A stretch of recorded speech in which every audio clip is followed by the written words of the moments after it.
Today, I will teach you how to make homemade soda. From now on, you will no longer spend money on soda. It's simple, fast, and very tasty. Before I teach you, I want to know what city you are watching this video from. And to prepare our soda, we will need only 3 ingredients. Soda water, oranges, because we're going to make an orange soda. To make this soda bottle, you need 2 oranges. And some sugar. But if you're thinking I'm going to make orange juice and mix it with sparkling water, you're wrong. Soft drinks have 2 basic ingredients, which is water mixed with carbon dioxide and syrup. And the syrup tastes whatever you choose. So let's make an orange syrup first. Separate a little of the orange zest. I scraped it off with a knife.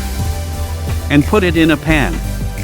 Then you squeeze the 2 oranges and also put them in the pan.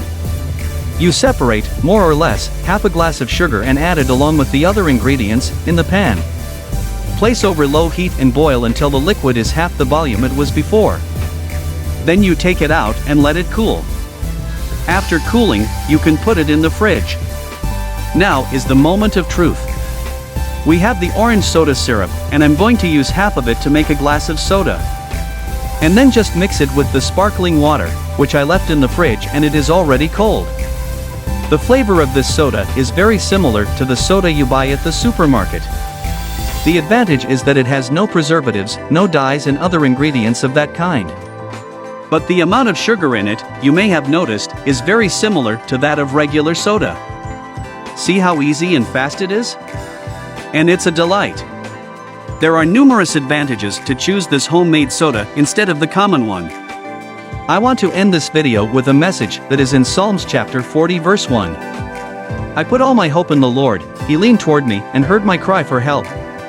The interpretation of Psalm 40 is very simple, reveals to us that we must know how to wait, have patience in all things, because when we rush in life, many things start to go wrong. I hope you enjoyed being here with us. Thanks for your company. A kiss, and until the next video. Goodbye.